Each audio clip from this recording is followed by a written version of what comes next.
নমস্কার বন্ধুরা, moons moms লাইফের নতুন একটা ভিডিওতে তোমাদের প্রত্যেককে স্বাগত জানাচ্ছি। প্রথমেই বলে রাখি, এখন যে ভিডিওটা তোমরা দেখছো সেটা কিন্তু খুব রিসেন্ট ভিডিও নয়। প্রায় 1-1.5 বছর আগের একটা ভিডিওর কিছুটা অংশ আজকে মনে হলো তোমাদের সঙ্গে শেয়ার করি।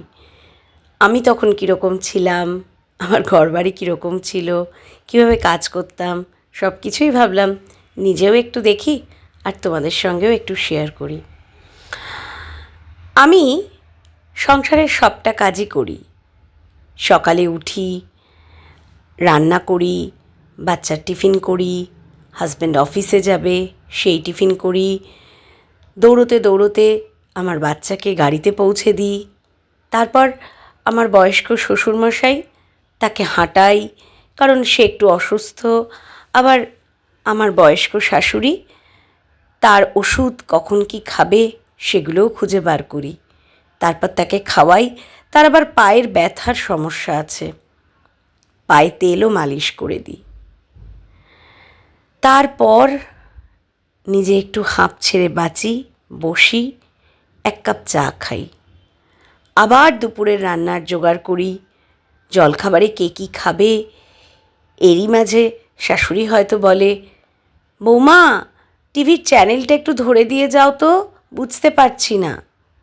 শ্বশুরমশাই হয়তো বলে, আর 1 কাপ চা হবে।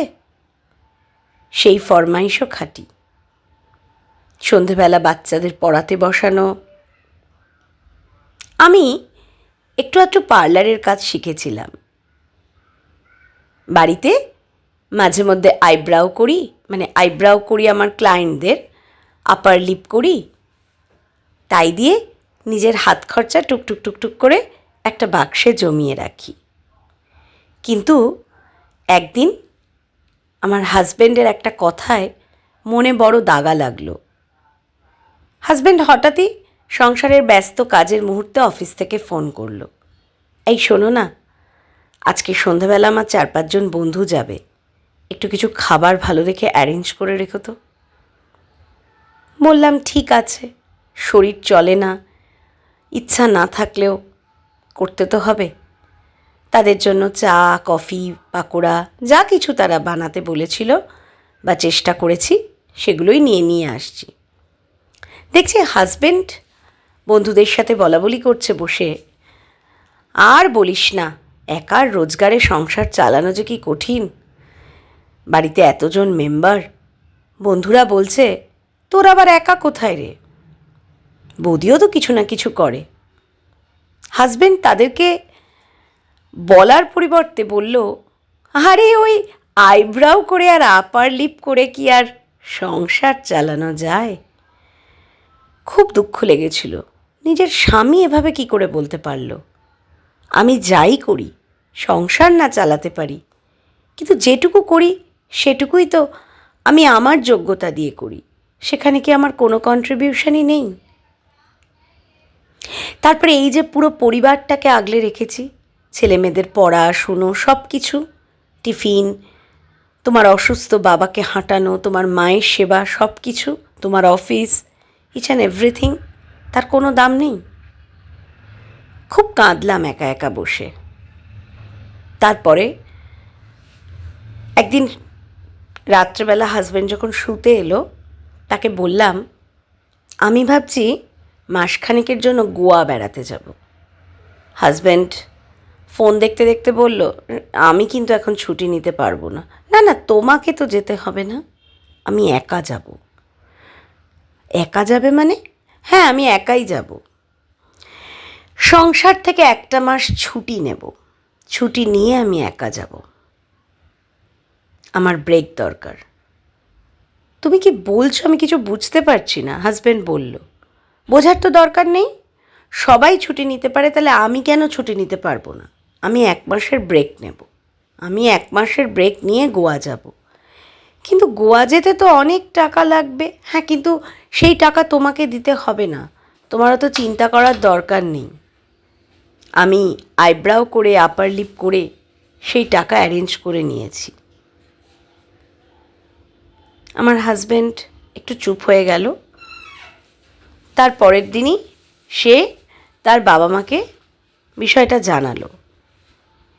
তার বাবা মা তখন ভাবতে বসলো যে তাহলে সংসার খরচা মানে সংসারটা চলবে কিভাবে। তো আমার হাজবেন্ড, আমার ছেলে মেয়ে, আমার শ্বশুর শাশুড়ি সবাই মিলে গোল টেবিল বৈঠকে বসলো এবং সংসারের খরচার লিস্ট বানাতে বসলো। দেখা গেল রান্নার লোক রাখতে হবে, কাজের লোক রাখতে হবে, মেয়েদের টিউশন টিচার রাখতে হবে, এমনকি আমার শ্বশুরমশাইয়ের কে সকাল বিকেল হাঁটানোর লোক লাগবে। আমার শাশুড়ি মা বলছেন তেল মালিশের জন্য একজনকে রাখতে লাগবে। সব মিলিয়ে টোটাল করে যে টাকা দাঁড়াচ্ছে, দেখা যাচ্ছে আমার হাজব্যান্ডের স্যালারির প্রায় অর্ধেক টাকাই বেরিয়ে যাচ্ছে। আমার মেয়ে তখন বলল, বাবা এই এতটা টাকা তো মা সেভ করে দিত এতদিন।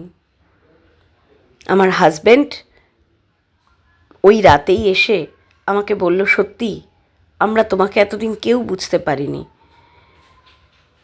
খুব ভুল হয়ে গেছে। না, আমি তোমাকে আটকাতে আসিনি, তুমি যাও নিজের মতো করে একটা মাস ভালোভাবে কাটিয়ে এসো, আমরা ঠিক ম্যানেজ করে নেব।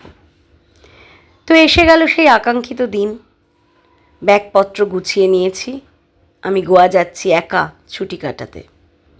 শ্বশুর শাশুড়ি হাজব্যান্ড দরজা অবধি এগোতে এসছে, বাড়ির সামনে ট্যাক্সি হর্ন দিচ্ছে। আমি গাড়িতে উঠে পড়েছি, খুব মন খারাপ। তাদেরকে বলছি, আমি যেভাবে তোমাদের ছেড়ে গেলাম আমি যেন এসে আমার সংসারকে সেইভাবেই দেখি। চোখে জল, মনটা ছটফট করছে, কিন্তু তারপরেও মনের জোর নিয়ে ট্যাক্সিতে উঠে পড়েছি। আর বাড়িতে হাজব্যান্ড চুপ করে বসে আছে, শ্বশুর শাশুড়িও বসে আছে, ছেলে মেয়েও বসে আছে। এবার হাজব্যান্ড বলছে, না যাই, ছেলে মেয়েকে স্কুল বাসে তুলতে যাই।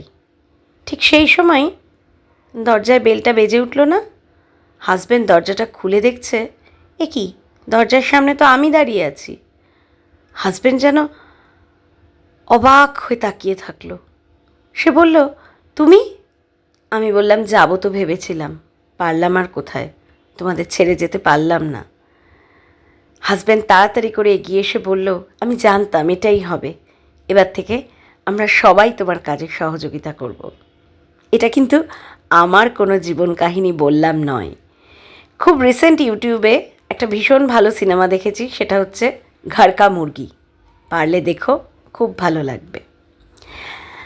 আর অনেক আগের ভিডিও থেকে আজকের ভিডিওতে ফিরে এলাম। আজকে সকাল থেকে ভিডিও করতে পারিনি, একটু ব্যস্ততার মধ্যে ছিলাম। দুপুরবেলা খাওয়ার টাইম থেকে ভিডিও শেয়ার করছি।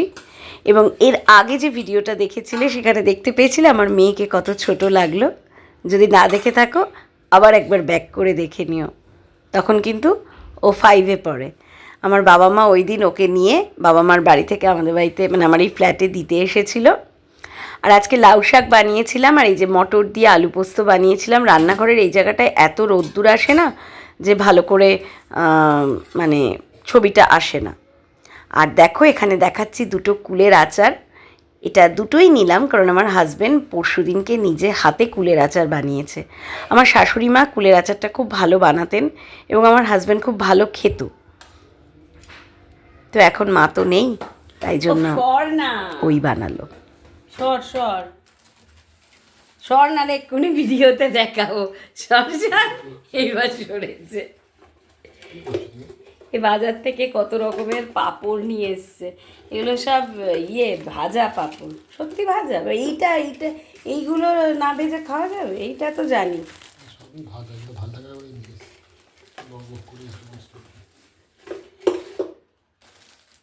ধরেছে ওটা, ওটা একটা রাখো। আর এইটা দেখ, এইটাতে দেখো, এইটা যদি ধরে, ছোট আছে এটা, এটা একদিকে রাখি। আর এটা খোলো, ধরবে কি না দেখ।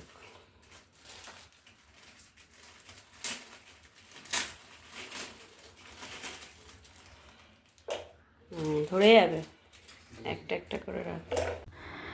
তো একটুখানি দুটো লেবু ছিল, ভাবলাম লেবুটা কাটি। আর হাজব্যান্ড ওদিকে বলছে ওর জন্য পেয়ারা কেটে দিতে। ও প্রতিদিনই দুপুরবেলা উঠে একটু পেয়ারা খায়। আমি তোমাদেরকেও ভিডিওতে বলবো যে রেগুলার একটা বা দুটো ফল খাওয়ার অভ্যাস করো, খুব ভালো অভ্যাস। কেউ যদি জলখাবারের সঙ্গে খাও, জলখাবারের সঙ্গে খাবে, আর না হয়তো কেউ যদি মনে করো দুপুরে ভাত খেয়ে 10-15 মিনিট পর, আধ ঘন্টা পর খাবে, সেটাও খেতে পারো। ফলের মতন উপকারী কিন্তু কিচ্ছু নেই, খুব উপকার ফল খাওয়া। এই যে ওর জন্য একটু পেয়ারা কেটে দিচ্ছি। আর এই ভিডিওতে না আমি বলেছিলাম তোমাদেরকে, মানে ভিডিওর একটু শেষের দিকে গিয়ে দেখবে আমি বলেছিলাম যে আমি আবার বিকালে চা খাওয়ার সময় তোমাদের মুখোমুখি আসবো, কিন্তু সেটা না আমার আর আশা হয়নি। কারণ মানে মেয়ের জন্য এখন একটু টিচার খুঁজছি, তো একজন টিচার বাড়িতে দেখা করতে এসেছিলেন। কথা বলতে বলতে আর মানে আমার ভিডিওর কথা মাথায়ও ছিল না।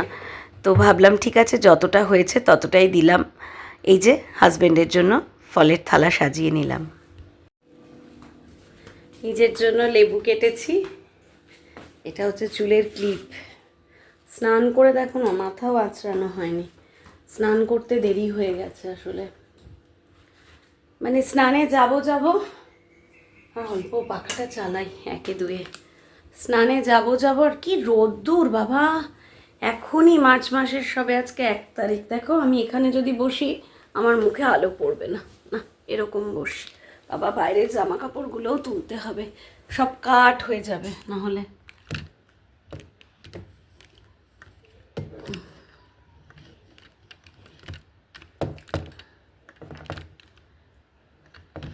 রাখতে চাইছি ফোনটা, দূর বাবা থাকেই না, থেকেছে। ওর বাবা দুটো লেবু নিয়ে এসেছিল, বলেছিল আজকে মুনকে একটু রস করে দিও। মুন একটু লেবু, এই মৌসম্বি কমলা এগুলো রসটা ভালো খায়, কেটে দিলেও খেয়ে নেয়, কিন্তু না একটু আবার ঠান্ডা লেগেছে, হালকা হালকা সর্দি, হালকা হালকা কাশি। আর বলো না, এত ওয়েদারটা বাজে, ওরও লেগে যাচ্ছে। এবার আমাকে না ডাক্তার বলেছিল যে ঠান্ডা লেগে গেলে তখন আর লেবুর রস খাওয়াবে না, আগে যত পারো খাওয়াবে। এবার লেবুগুলো শুকিয়ে যাবে, তার মধ্যেও একটা লেবু শুকনো, দুটো লেবুর মধ্যে একটা লেবু খুব ভালো, একটা লেবু পুরো শুকনো কাঠ।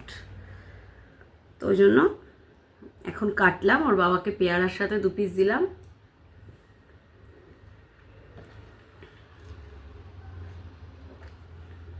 আমি নিজেও খেলাম,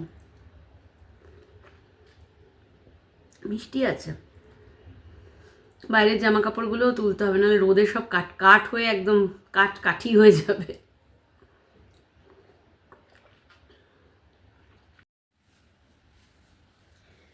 জামা কাপড়গুলো তুলে নিয়ে না ভাঁজ করতে বসে গেছি, ফেলে রাখলেই পড়ে থাকবে।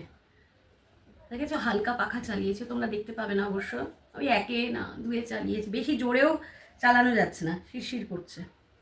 এখনই কি রোদের তেজ, কি টান! কি বলতো, এখনই যদি ঝটপট আলসেমি না করে ভাঁজটা করে ফেলি, জামা কাপড়গুলো হয়ে যাবে। কিন্তু যদি আমি এখন আলসেমি করে রেখে দিই তাহলে আর হবে না।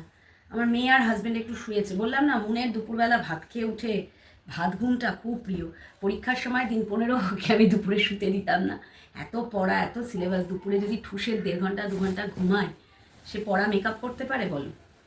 তো আমি ঘুমোতে দিতাম না, ও কি রাগ, হাই উঠতো, কিন্তু আমিও ঘুমাতাম না, আমি তো ঘুমাই না দুপুরে। এই এখন জামা কাপড় ভাঁজ করছি, তারপরে হয়তো আমার এডিটিং থাকলে এডিট করি, তাই না, হয়তো একটুখানি ফোনে কিছু টুকটাক দেখি, যেভাবে হোক আমি দুপুরে ঘুমাই না। আমার মানে আমি দুপুরে ঘুমিয়েছি মানে আমার খুব শরীর খারাপ। এই দেখো, এটা হচ্ছে মুনদের উইন্টার ইউনিফর্মের স্কার্টের কালার। সামারটা সেটা হচ্ছে সাদা, এরকম সাদা শার্ট, এই যে সাদা শার্ট, এরকম মনোগ্রাম করা সাদা শার্ট, আর এটা হচ্ছে সাদা স্কার্ট হবে, মানে নর্মাল যে ডিপিএস এর ইউনিফর্মটা। আর উইন্টার হলে এই কালারের স্কার্ট, শার্টটা হয়ে যায় ফুল স্লিভ শার্ট, আর এই কালারের লেগিংস, আর এই যে এই কালারের মোজা। আর সামার হলে মোজাটা হয়ে যায় সাদা। তো এখন এই পরীক্ষার সময় একটা অদ্ভুত ওয়েদার ছিল, না সামার না উইন্টার, সেই জন্য স্কার্টটাও উইন্টারের পরে যেত একটু মোটা, মোজাটাও উইন্টারের পরে যেত মোটা আর একটু লম্বা বেশি, আর জামাটা পরতো সামারের হাফ, কিন্তু উপরে একটা ব্লেজার পরতো বোতাম না আটকে। আর যখন বাড়ি ফিরতো তখন ব্লেজারটা খুলে ব্যাগে ভরতো, কারণ 6:30 পুলকার আসতো, 6:30 বেরোতো বাড়ি থেকে, ঠান্ডা ঠান্ডা লাগতো। এই এখন এগুলো সব কেচে কুচে তোলার পালা। তাই ভাবলাম তোমাদের সঙ্গে কথা বলতে বলতে জামা কাপড়গুলো ভাঁজ করে ফেলি, না হলে এগুলো সব পড়ে থাকবে আর ইচ্ছা করবে না।